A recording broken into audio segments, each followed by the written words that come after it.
The feeling around New England coming out of this game is one of controlled intensity, the kind that only shows up when a team understands exactly who it is and what it can do when things start to click. What unfolded on the field was not a clean, effortless performance from start to finish, and that is precisely what makes it so revealing. The opening portion of the game felt disjointed, almost uncomfortable to watch for fans who have grown used to seeing this team establish control early. Timing was off, spacing looked inconsistent, and Miami managed to dictate tempo in ways New England clearly did not want. There was a sense of hesitation, as if the Patriots were still feeling out the moment instead of seizing it. That unease lingered through the first half, creating the impression that this could turn into one of those frustrating divisional battles where nothing ever settles. Then everything changed after the break, and the shift was immediate. The Patriots came back onto the field with sharper eyes, faster reactions, and a clear plan of attack. Adjustments were not just theoretical, they showed up in execution. Defensively, gaps closed quicker, pursuit angles improved, and pressure began to arrive with purpose instead of hope. Offensively, the play calling reflected trust in what the roster does best, leaning into balance rather than forcing explosive moments. From that point on, the game stopped feeling like a contest and started feeling like a demonstration of authority. Miami simply had no answers for the pace and physicality New England brought in the second half. A shutout after halftime says everything about how dominant that stretch truly was. The Patriots did not just slow Miami down, they erased them. Drives stalled before they could develop, throws were rushed, and every small mistake was punished. When the final score settled at 38-10, it told a story far different from the first half struggles. It reflected a team that knows how to correct itself in real time and impose its will when it matters most. Securing 14 wins against only 3 losses and locking up the second seed in the conference carries weight far beyond the numbers. It represents growth over the course of a season where expectations were cautious at best. Few believed this team would reach this position, yet here they are, not sneaking into relevance, but standing firmly among the top contenders. The way the offense operated in the second half revealed an important truth about this group. They do not need to rely on one dimension to win. Drake may embody that balance perfectly. His stat line may not scream dominance to casual observers, but the control he displayed was unmistakable. Completing 14 passes for 191 yards and a touchdown while protecting the football speaks to discipline rather than limitation. He played within the structure of the offense, took what was available, and avoided unnecessary risks.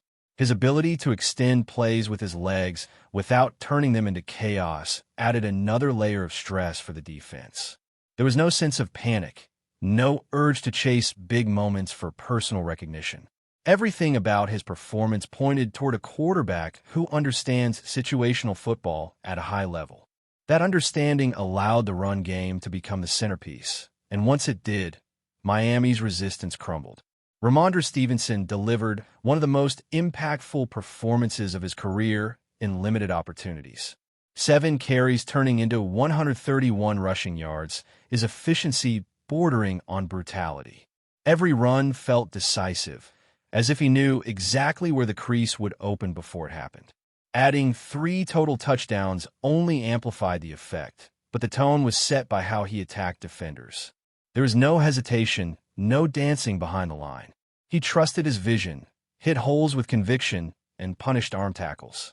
Since returning from injury, his confidence has been unmistakable, and that confidence radiates through the entire offense. Travion Henderson complemented that power with speed and explosiveness, creating a pairing that kept Miami guessing. Defenses struggle when forced to account for contrasting styles within the same series, and New England leaned into that advantage relentlessly. The commitment to the run was not stubbornness, it was awareness. The Patriots recognized what was working and refused to move away from it just to appear balanced. That maturity in decision-making is often what separates teams that win playoff games from those that simply participate. In the passing game, reliability mattered more than volume, and Hunter Henry continued to embody that role. His ability to find space underneath and present a dependable target on key downs stabilized the offense during moments when momentum needed reinforcing. 5 receptions for 56 yards may seem modest, but his impact was felt when drives threatened to stall. Tight ends who understand leverage and timing become invaluable when defenses tighten coverage, and Henry has embraced that responsibility fully. His growing chemistry with Drake may add another layer of comfort, especially in situations where precision matters more than explosiveness. Defensively, the transformation from the first half to the second was striking. Early on, Miami found ways to exploit hesitation and create manageable situations. After adjustments, those windows disappeared. Pressure up front became consistent, collapsing pockets and forcing rush decisions. The interception that shifted momentum felt like the moment the balance of belief tilted completely.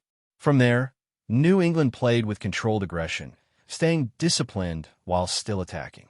Tackling improved, communication sharpened, and the defense began dictating rather than reacting. One detail that should not be overlooked is how the game ended for the offense. By the fourth quarter, the outcome was firmly in hand, allowing Drake to step aside without needing to finish the contest. That speaks volumes about dominance. This was not about chasing statistics or delivering a dramatic finish. It was about control from start to finish once adjustments took hold. Winning comfortably enough to protect your quarterback late reflects confidence in the system and trust across the roster. As the regular season closes, the significance of this performance becomes clearer. New England is returning to the postseason with an identity built on balance and adaptability. The offense has multiple ways to attack. The defense has shown it can correct course mid-game, and the locker room carries itself with quiet assurance. Momentum heading into January is not about hype or highlight reels. It is about belief forged through execution. Right now, that belief feels earned rather than manufactured, grounded in weeks of steady improvement and moments like this one where adversity was met with authority rather than panic.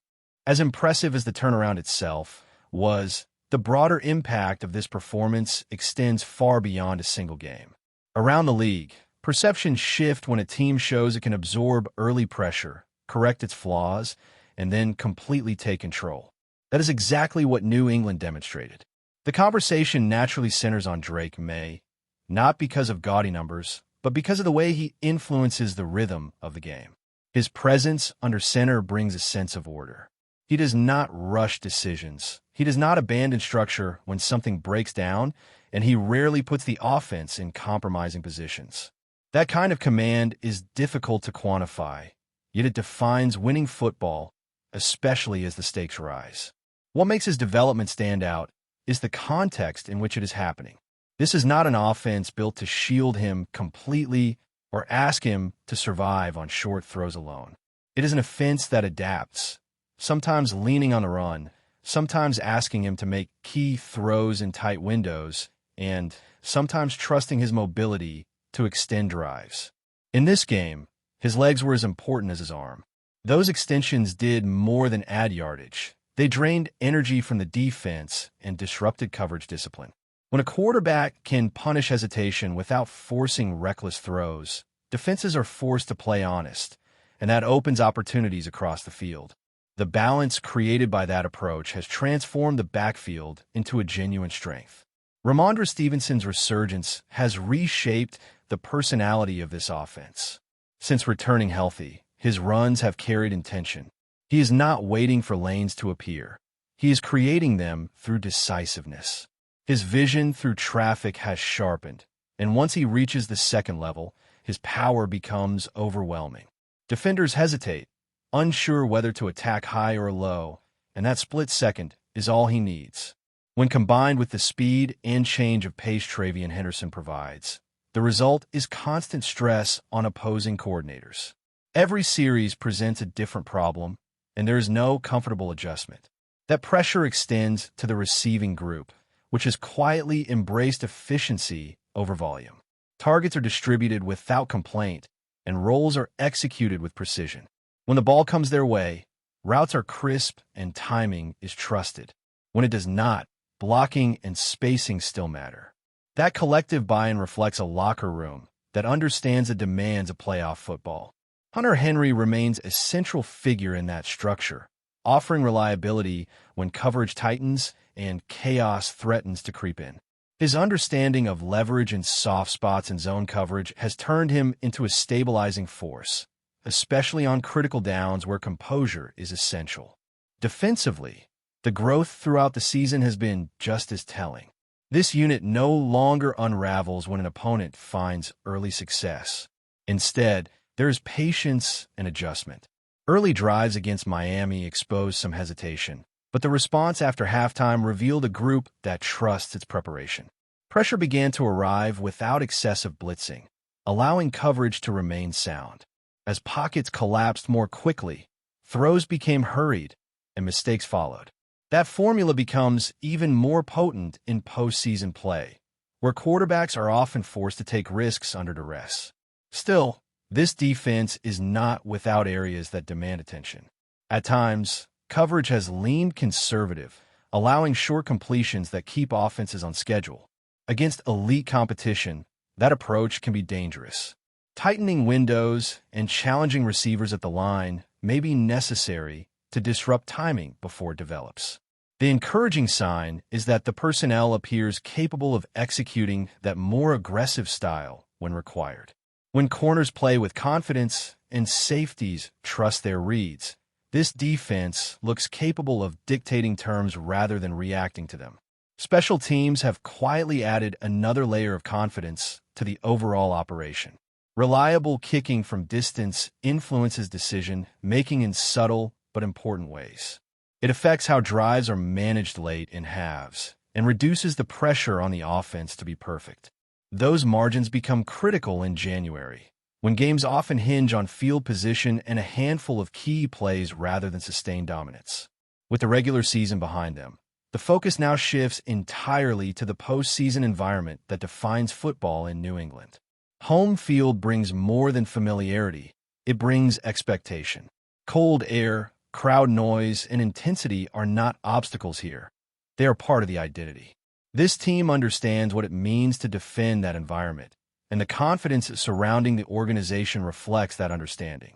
The upcoming challenge against Los Angeles introduces its own variables, but momentum and belief are not easily measured on paper.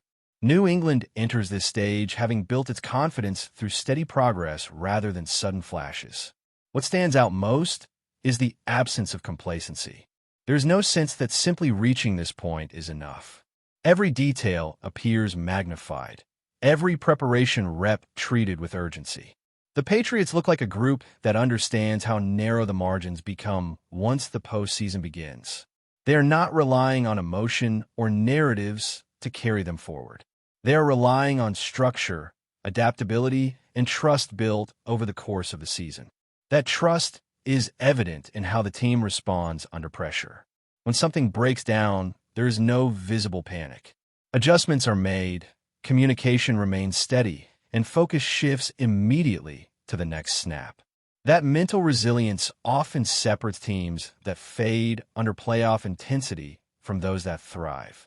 It has been built gradually through games where New England had to adapt rather than dominate, and it shows now in the body language and execution. The offensive line deserves recognition in that evolution. Their second-half performance against Miami was a clear statement of control. Communication improved, leverage was established, and the push up front allowed the run game to flourish. That dominance simplified everything behind it. Drake could operate with patience, step into throws, and use his mobility strategically instead of reactively. When a line plays with that level of cohesion, the entire offense becomes more dangerous. Before we continue, don't forget to subscribe and leave a like. Your support helps us bring you the latest updates on the New England Patriots. And of course, drop your thoughts in the comments. We love hearing from Patriots fans. What began as a tense atmosphere around the New England Patriots has now evolved into full-blown speculation after head coach Mike Vrabel reportedly slammed the table behind closed doors following the game, triggering a wave of rumors that has shaken the organization. Sources close to the locker room describe a scene of visible frustration, with VRABEL delivering a hard, uncompromising message that left players and staff stunned. While no official statements have been made, whispers suggest that this was not just an emotional outburst, but the first step toward a drastic internal shakeup. The Patriots are said to be facing a deep identity crisis, and VRABEL, known throughout the league for his intense, old-school leadership style, may have reached his breaking point. According to speculation circulating around the team, the coach questioned the commitment, discipline, and accountability within the roster. Some insiders believe VRABEL is preparing to make bold decisions that could include benching established names, redefining locker room hierarchies, or even pushing for front office changes. What has fueled the rumor mill even further is the reported silence that followed the confrontation. Players allegedly left the facility without the usual media interactions, and assistants avoided casual conversations, a sign that something significant may be unfolding. Around New England, the sense is that VRABEL is no longer willing to protect reputations if performances and attitudes do not align with what he expects from a Patriots team. Fans and analysts alike are divided. Some see VRABEL's hard stance as a necessary reset for a franchise searching for direction, while others fear that such drastic measures could deepen the crisis rather than solve it. The only certainty is that this moment has marked a turning point. Whether it becomes the spark for a resurgence or the beginning of a turbulent chapter remains unknown. But one thing is clear. Mike VRABEL has drawn a line, and the Patriots may never look the same once the consequences of that decision fully surface. That's it for today's update. If you enjoyed the video and want to keep receiving fresh and exclusive Patriots news, make sure to subscribe and hit like. We always appreciate hearing your opinions in the comments. See you in the next one, Patriots Nation.